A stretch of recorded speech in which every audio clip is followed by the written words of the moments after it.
We now come to the place of our scripture reading, which is found in Exodus 3rd chapter, verses 1 through 10. If you might follow along in the Pew Bible, you are welcome. Excuse me.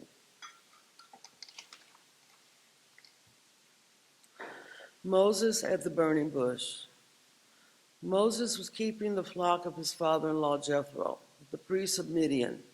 He led his flock beyond the wilderness and came to Horeb, the mountain of God. There the angel of the Lord appeared to him in a flame of fire out of the bush. He looked, and the bush was blazing, yet it was not consumed.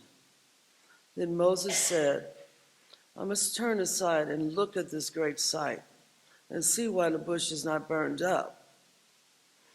When the Lord saw that he had turned aside to see, God called to him out of the bush, Moses, Moses. And he said, Here I am. Then he said, Come no closer. Remove the sandals from your feet, for the place on which you are standing is holy ground. He said further, I am the God of your father, the God of Abraham, the God of Isaac, and the God of Jacob. And Moses hid his face, for he was afraid to look at God. Then the Lord said, I have observed the misery of my people who are in Egypt. I have heard their cry on account of their taskmasters.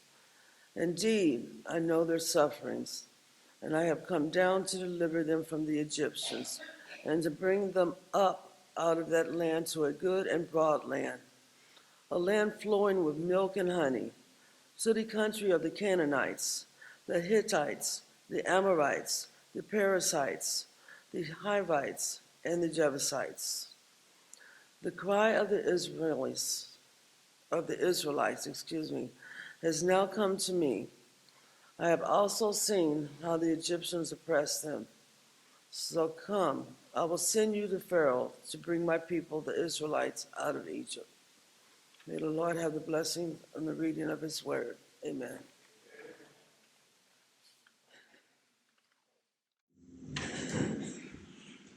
And church, join me in prayer.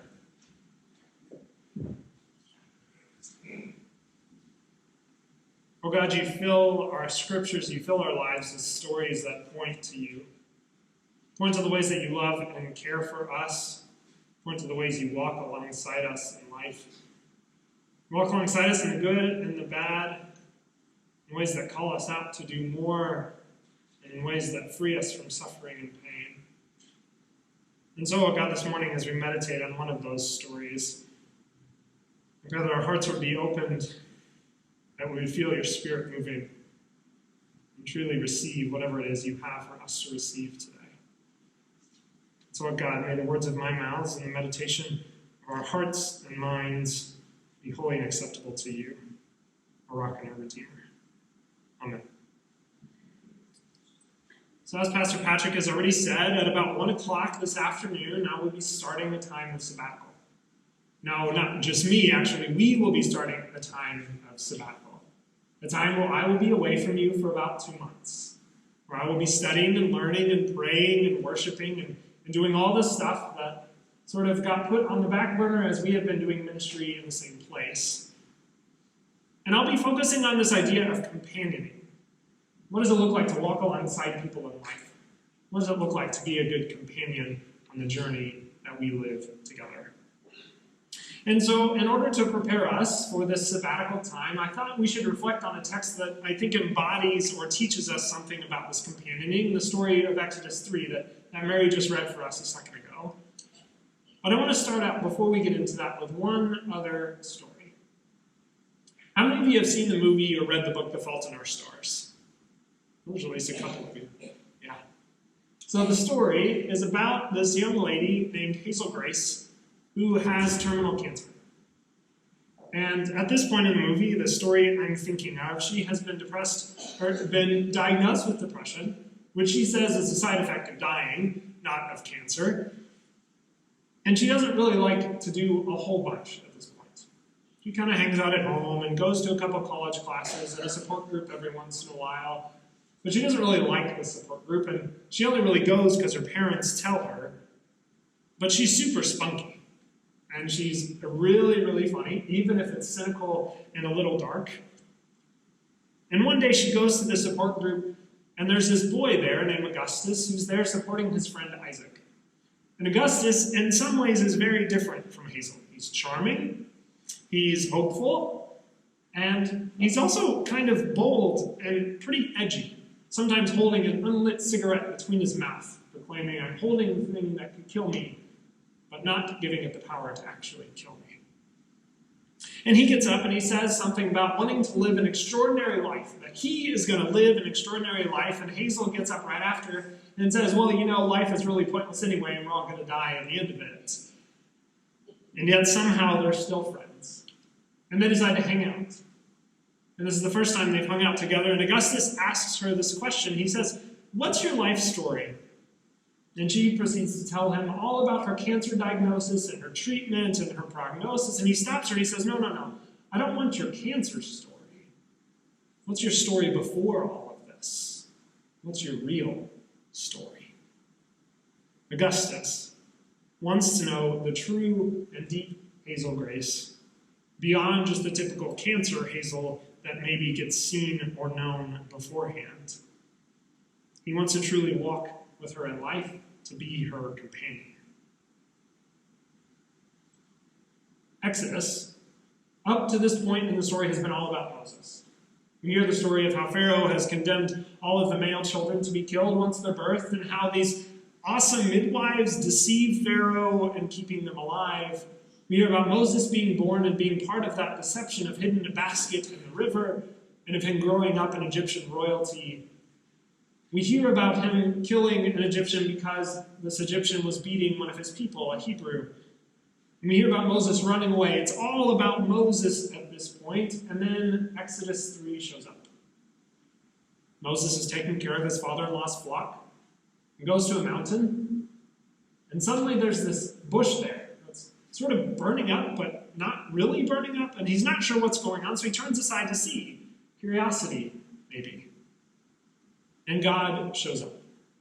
God literally shows up in the burning bush in an angelic presence and tells Moses all about the suffering of the people, about seeing the misery, about hearing the cries, about knowing their suffering. And then God calls Moses out. God says, "Look, because of all of this suffering, you are going to go and help me relieve it. You are going to go do the work with me." And this story, I think, has a lot to teach us about what it means to be a good companion with people on the journey. And there's a couple of things that I think this story brings out. And so I want to unpack those with us here this morning. The first of them is that you have to show up. You have to show up. God, in the Old Testament, if you don't know already, doesn't show up physically very often. We don't get the actual physical presence of God all too often. The only times God really shows up physically is for something really important. The story of Moses, it's when the Ten Commandments come to Moses first and the second time. It's when the people are being led to the Promised Land and God shows up as a cloud of smoke and a pillar of fire. And God shows up here. This is an important enough story for God to physically show up, because I think it shows how God companions with people. But it's also a reminder to us that when we walk with people as well, when we live with people, we have friends, we have family, we have intimate relationships, whatever, when we walk with people, we have to physically show up. We have to actually be there physically. But it's not enough just to be there. I don't know about you, but many times I can be in a place and actually not be there, right? I can physically be sitting in a pew and be zoning out thinking about what else I'm going to be doing on Sunday, for example, or sitting with a friend and being thinking about all my other to-do lists, right?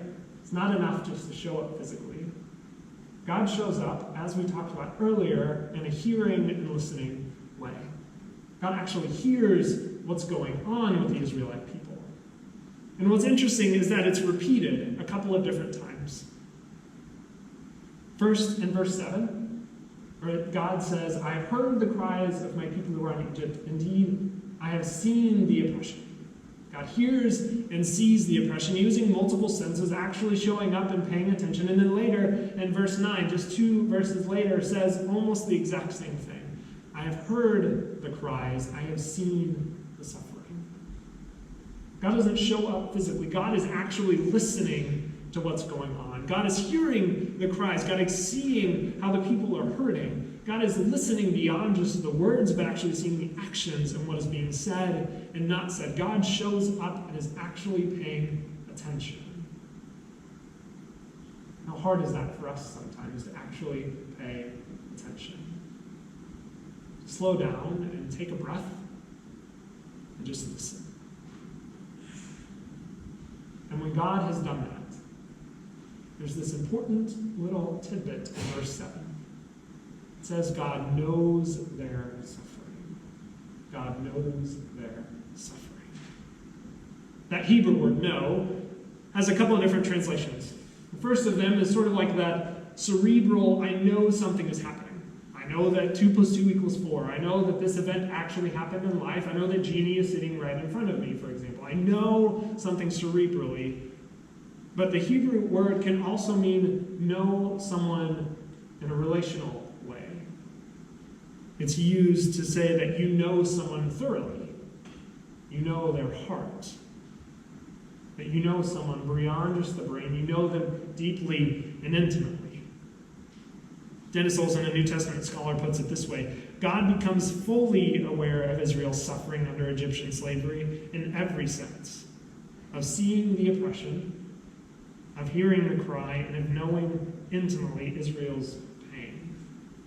Now when God shows up physically and in listening to the people, God knows their suffering. God is empathetic to their suffering. God is actually feeling what the Israelites are feeling. God knows their suffering. That is the first part of companion. We have to show up and be present and be empathetic to people. And it's from that place then we can do what happens next in our story, which is the response, the call of Moses, the rest of Exodus, frankly. But I want to reiterate that if we don't get that first part right, that the action afterwards isn't going to look right either. That if we don't show up and we don't listen fully, if we don't actually pay attention to what the person's feeling and understanding, if we don't listen to their perspective and their way of life, then we're going to impose some solution that we've come up with that we think is better.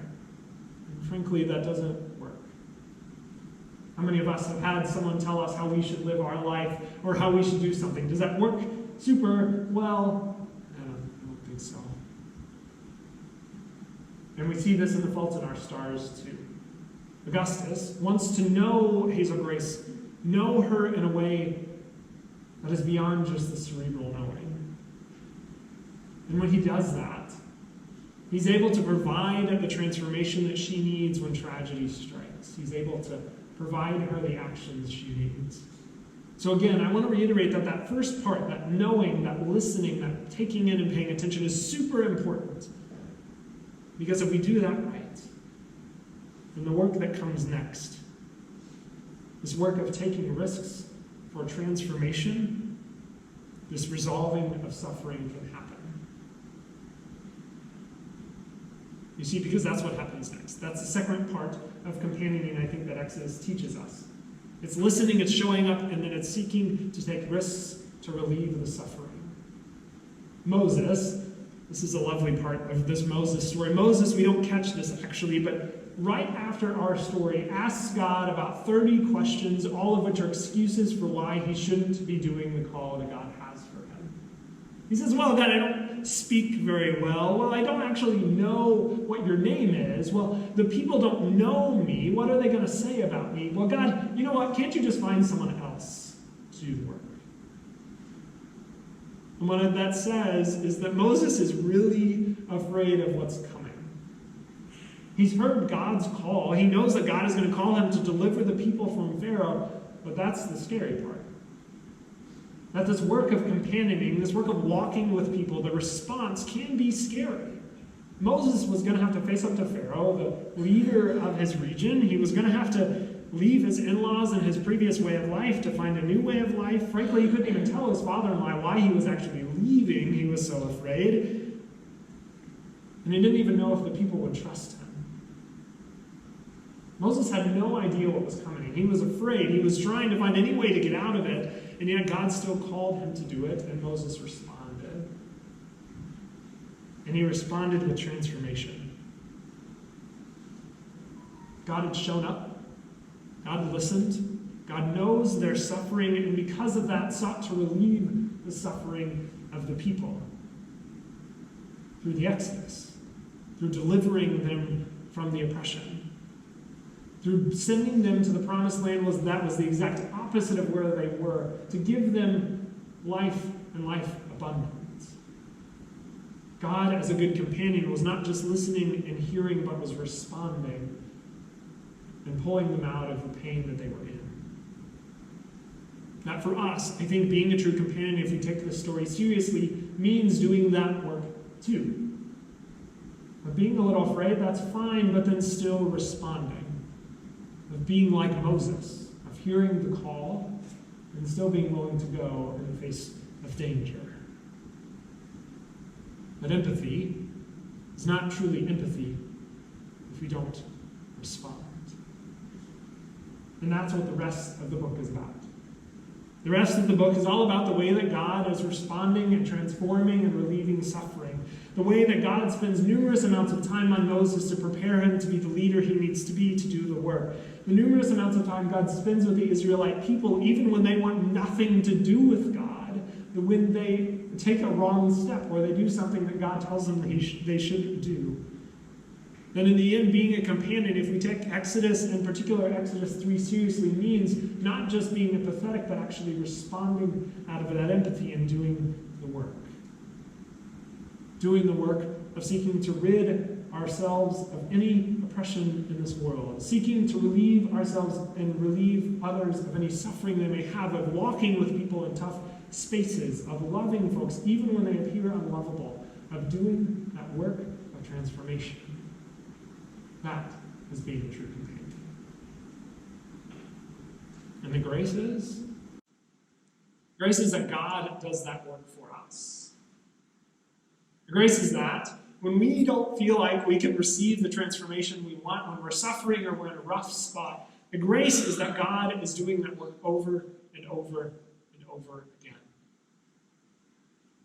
You see, the Exodus story was not a straight path to the promised land. All of a sudden, it wasn't chapter 5, the people were in the Holy Land. No, they took this long and winding road with dips and curves and bumps and everything in between. And God stuck with them through it all. Grace is that even when we don't feel like we can do the work, or when we feel like we're in such deep suffering that we can't come out, or when we don't feel like any of that, the grace is that God is still there doing the transforming work. And it happens over and over and over again. In the Old Testament and in the New Testament.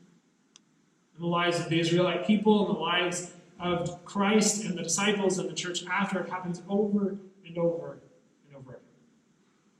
God transforms lives and is transforming our lives even now. Church, I'm going to miss you on these next 2 months. I'm going to miss you deeply. I'm going to be thinking about you all the time and wondering what you are doing, good and the bad and the otherwise. And I'm excited for what we will learn separately. I'm excited for what you're going to learn about companioning and what you're going to learn about stepping up in leadership in maybe ways that I typically fail. I'm excited to learn about new ways of ministry that I can bring back to this place. I'm excited to hear about the fun stories of Trunk or Treat and of whatever else is coming. Church, I'm going to miss you a lot. And I'm excited. I'm excited to hear what God is going to speak to you about companioning, about this story, and about whatever else comes. And so I leave you with this charge. And on these next 2 months, seek to find those ways to walk with people in ways you haven't walked before. Do that scary and dangerous work like Moses, and take notes. Take notes. Because I want to see exactly what it is the Spirit has in store.